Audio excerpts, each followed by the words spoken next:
La louange est à Allah, le Seigneur des mondes, et que Allah élève davantage les degrés et les grades du prophète Mohammed. On continue aujourd'hui ce qu'on a commencé à propos de Adam et de l'apparence physique que Allah lui a donnée.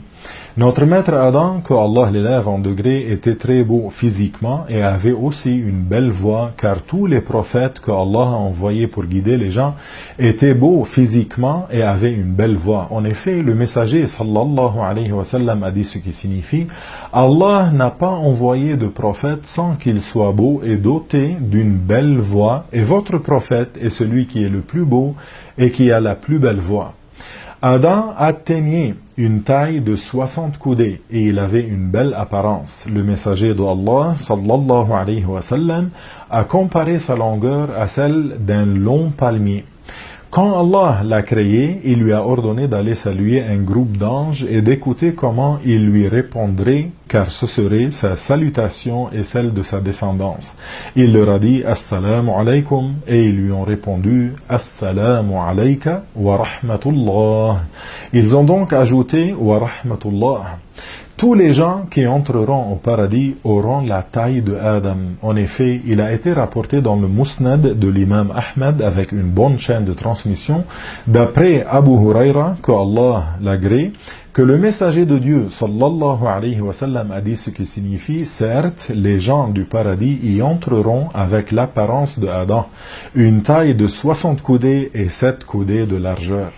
L'imam Ahmad a rapporté du messager de Allah sallallahu alayhi wa sallam un hadith dont on comprend: après avoir créé le corps de Adam, Allah l'a laissé un certain temps et Iblis est venu tourner autour de lui en disant: tu as été créé pour une chose éminente.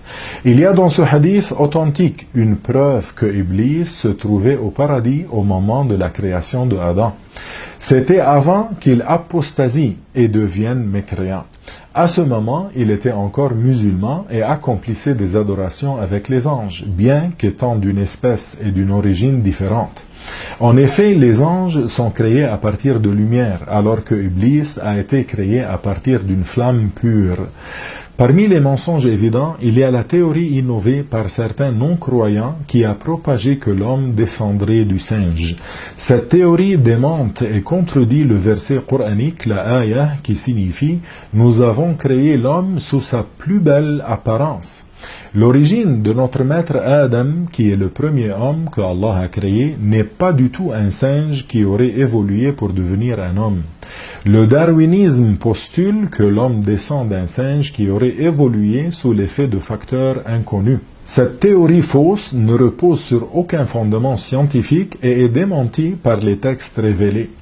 Attention, ce qui est révélé dans le Coran, à savoir que Allah a muté certains mécréants en singes et en porcs, a constitué un cas rare et isolé que Allah a affligé comme châtiment à certains non-croyants qui avaient violé les interdits du samedi et désobéi.